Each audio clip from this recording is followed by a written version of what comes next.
Usharani ma'am, can you let me know if my screen is visible? Yes, ma'am. Visible, ma'am. Okay. So yeah, let me start the session right away. Actually, we are dealing with three topics as you would have already come to know. So it's like cracking interviews, public speaking skills, and personality development. So for today's session, I've selected public speaking skills. Uh, Probably I'll be pushing the interview part to the last session because public speaking and personality development play a very important role even in as a part of cracking interviews. It's a technique, right, that one has to master if one has to advance in career and understand how to deal with interviews. So today's session will be dealing with speaking skills, basically public speaking skills. I assume that in the participants there are both students as well as faculty members or people who are interested to enhance their skill. And I think speaking skills, public speaking skill is very, very essential for everyone belonging to any category, either if you're a student or a faculty member, or generally if you want to advance yourself in your career, wherever you are, you want to prove yourself better, improve yourself. Definitely this skill is something that, you need to acquire and work on continuously. It's not that we can say we have acquired this skill completely, provided that the world keeps changing and it's very demanding that we need to keep honing this skill, improving consistently. So my presentation has very basic points related to the skill, very easy tips that I can share with you all, also from my own personal experience, which you can incorporate in your daily life, make it as a part of your daily life routine, so that you will know this is a part of your life. And also every day when you start following that particular routine, you can see a gradual improvement in obtaining this skill. So why public speaking? We know it's a very essential skill. We know everyone is in a need to develop this skill. And there are many institutions that try to, teach this skill. We have it as a part of college curriculum. Soft skill is something that is gaining a lot of importance these days. So this is something, also it might look easy because, you can even train a person when it comes to use of technique and technological skills, or any subject expert skills like that. But when it comes to public speaking, it takes time. It's something that we try to even start from the college days. We start training our students in public speaking because it's a skill which has to be carried lifelong, right? It's not that only for students or only when a person is in an institution studying. No, even after you start a job, or even if you want to go on social media platforms and express your views, no matter whatever you do, a good speaker is someone who gains a lot of attention. And a good speaker also becomes a leader and an influencer. And for that, I think social media platforms are great example. So people who influence, people who try to inspire us are the people who are actually speaking well, who are able to not only communicate with just language but with proper emotions, right? So in today's world, knowledge alone is not enough. I think everyone can agree to that. We might be knowledgeable, we might know everything, but if you don't know how to put it in the correct tone, pace, and using the right emotions, I think that won't really strike a chord with the audience, right? And this is what happens even in an interview. You might know everything, but still, if there's fear, lack of confidence, you're not able to interview in the sense. Imagine it's not just one to one. Sometimes it will be like a roundtable interview conference where you just have to speak, or 8 to 10 people will be judging you or assessing you. So there you become a speaker, in other words, right? And there are like 8 to 10 people who will be noting you down, focusing on how you use your body language, how you present, basically your presentation skill. I think even for presenting something, you need public speaking skills, right? So everywhere this becomes the cornerstone, the foundation on which your other skills start building up. So knowledge alone is not enough. How you express that knowledge, how you share that knowledge, how you carry yourself to bring that knowledge to public is very important. And for that, public speaking skill is really essential. So the ability to express your ideas confidently, clearly, and convincingly, basically persuading, right? So people these days, we can agree to this point. The attention span is very less because we are totally into technology driven, and you can see even reels, we keep doom scrolling. It's just like we don't want to spend more than like 40 seconds or something if the reel is not really interesting or not really communicating with us, right? So the attention span has started reducing, and with students it's all the more rampant, right? So to capture the attention of the audience, to hook the attention of the audience, only a good speaker will be able to do that. So if you want your points to get straight across, if you want people to be accepting or agreeing to your points, you need to put it in such a way that your entire presentation or entire speech becomes interesting for them. the voice tone that you use, the pitch that you use, how you try to make them stay for that particular time listening to your speech. And as someone who's been into the teaching profession, I think if teachers are there, they'll definitely be able to relate to what I'm saying. A good teacher is always a good speaker because if you have to make your classes interesting, if you have to make your lectures interesting, you need to be a good speaker. You need to put your ideas, confidently, clearly, and convincingly, make it more interesting so that students will not lose their attention. So we try doing different things. We incorporate a lot of techniques in our lesson plan, and we ensure that students as our audience try to listen to us, right? So I think teaching, definitely the profession involves public speaking. I think from that's where I started talking to a huge number of audience where my class will be consisting of 100 plus students. So every day, 4 5 different set of classrooms with 100 set of young students there.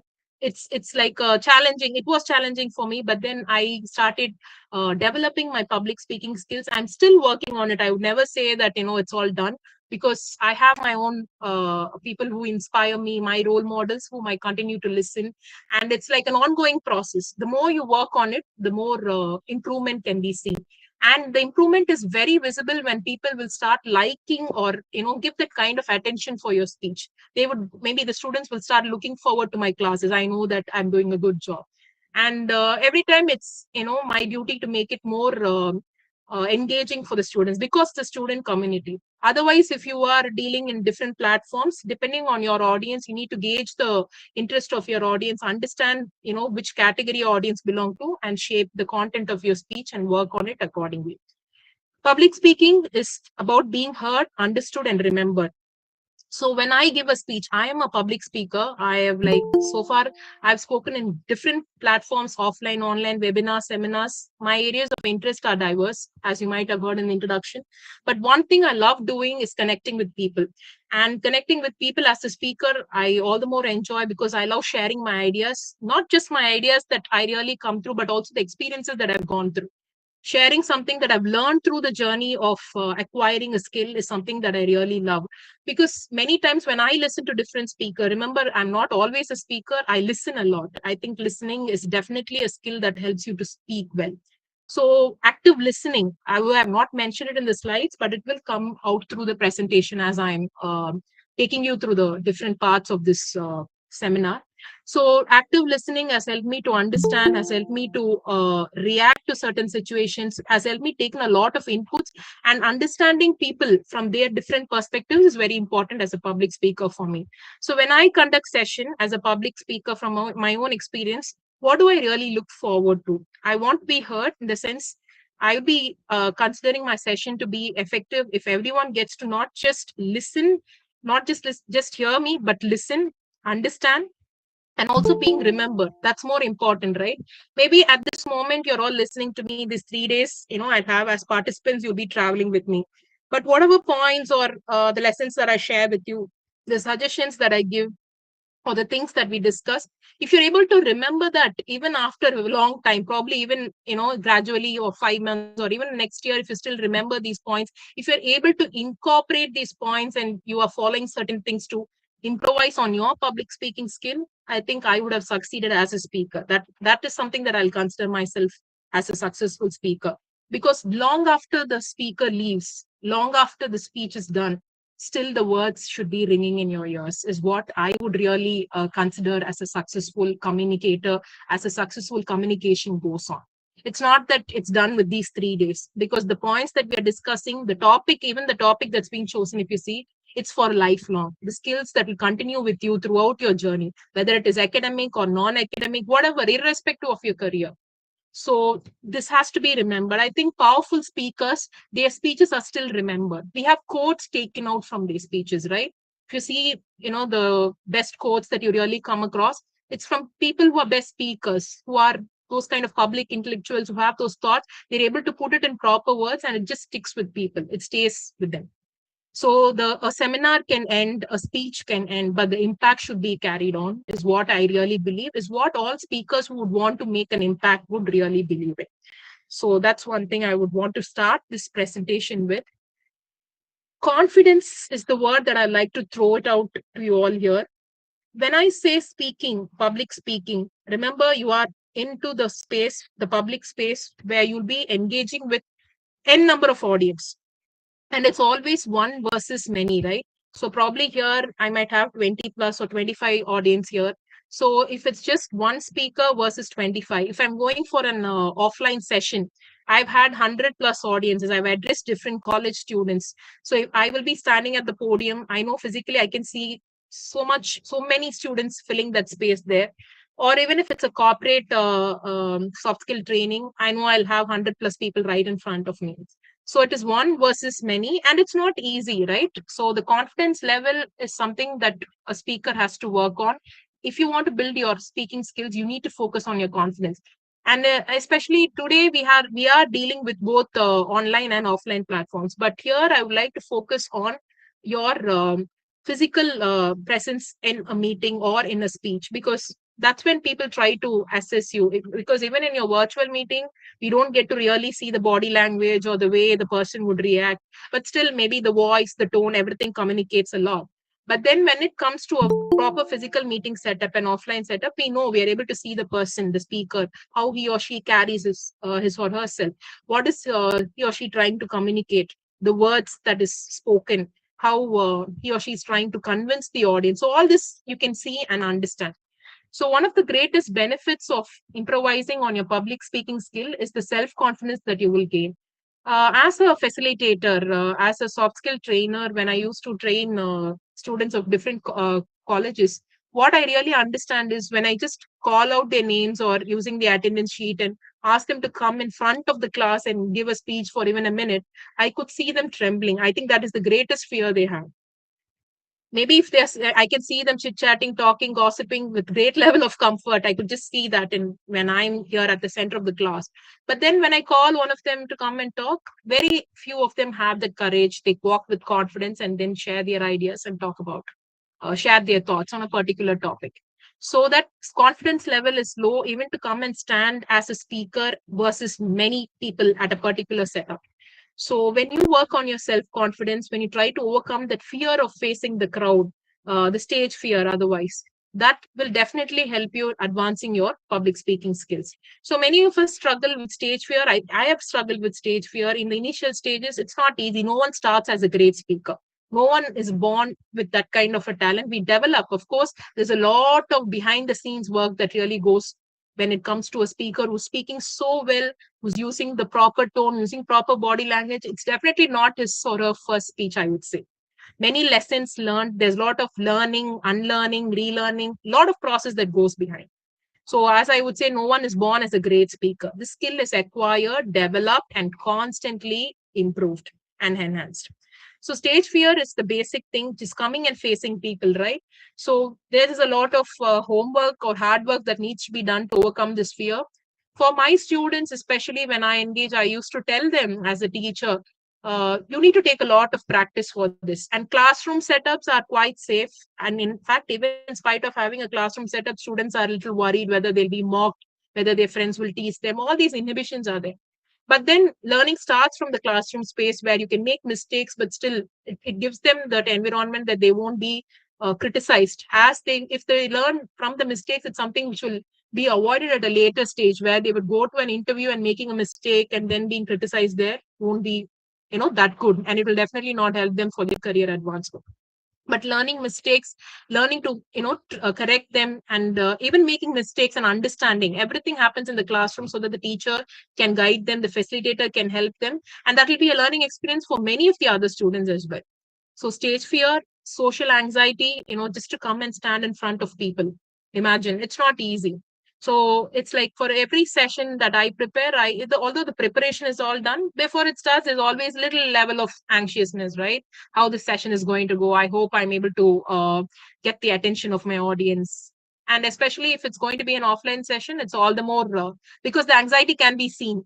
Right here, at least we can just switch off the camera and just move on. But then when you're going to just be there physically, you can't really hide your feelings and emotions. Somewhere the body language will definitely reveal.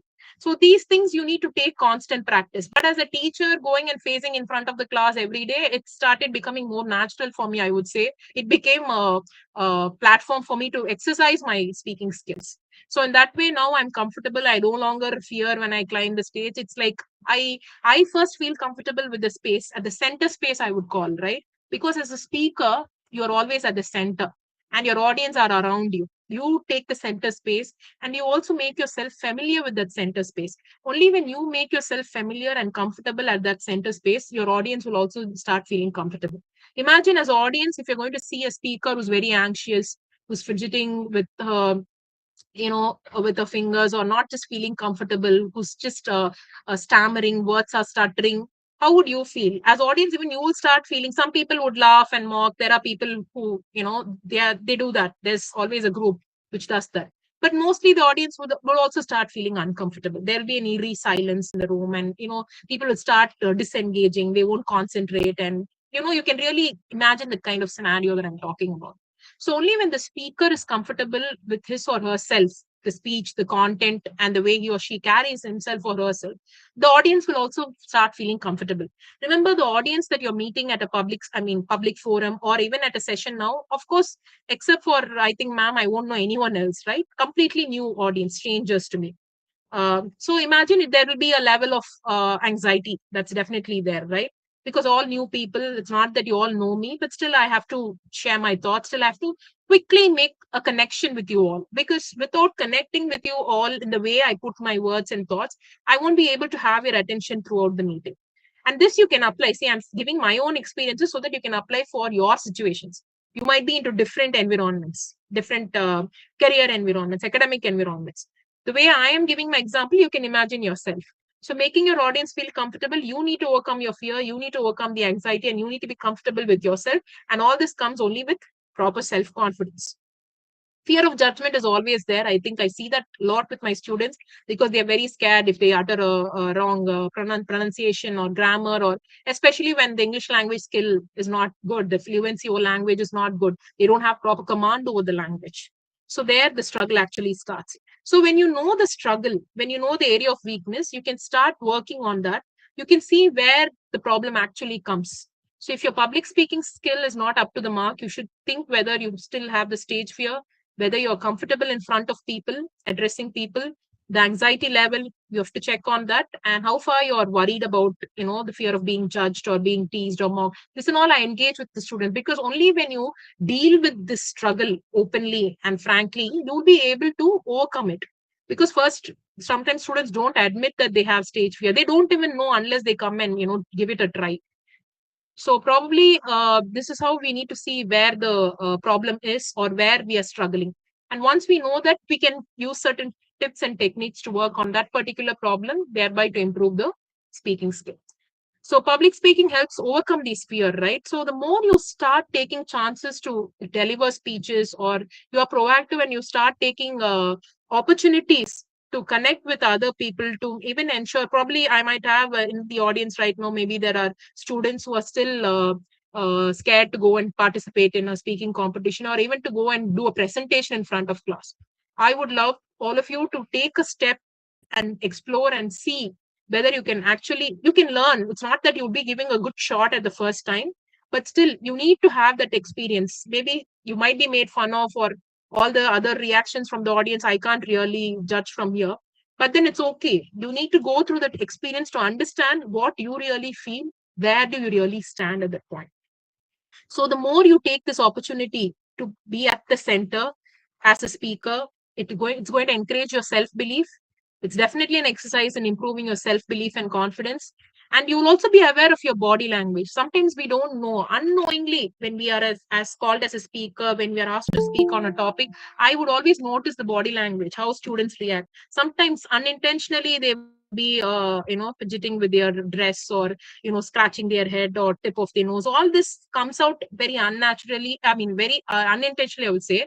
But then when you start exploring this kind of experience, you will know probably this is what I would want to change. This is the body language which comes out naturally for me when I go in front of the crowd, because I'm scared, or because I'm not very sure of the content. It was given to me suddenly. So you will start knowing better about yourself when you start speaking in front of public, how your body reacts, or how you are engaging with your emotion. And then the more opportunities you take to develop yourself as a public speaker, going in front of people and addressing them or talking, you will start developing a voice for yourself. And as I told you, doesn't start from the first time. I know there are moments where I used to struggle a lot when people used to call me during my college days. Even at my PG, postgraduate days, I could see when they call me, I'd still be worried, especially for making my seminars in front of the class. It's like everyone has to come and do a seminar. There's no way that I could escape from that because we have internal marks for those activities. So I used to be so worried. 2 days before my slot, I would be like, I would lose sleep on thinking about addressing my class. Although I had good friends, it's not that people tease and all, but still, just going and standing in front of the class was not something I would really want to do. Looking at people with, like, 50 plus people just staring at you at that moment, and then quickly collecting my points, sharing my thoughts with the PPT, all this was like terrorizing for me. But then I understood it's the only way that I can, it will be a self revelation for me, because no one else can go and take my place there. Only if I go and take my place there and start talking, I will know where I stand. I will know what are the skills I still lack, where are the areas I should still improve. And in spite of, taking those kind of steps, I still understood that I had to improve a lot. And I used all the opportunities, whatever I got in college, to, practice my public speaking skill.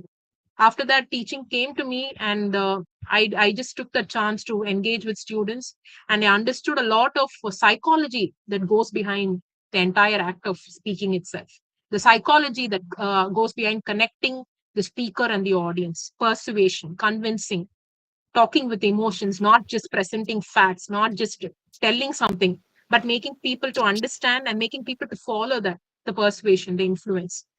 So all this is something that I also did a lot of work. I'm still doing, listening to people, observing social media platforms, patterns. So something that you can also try doing if you seriously want to work on the skill and see an improvement.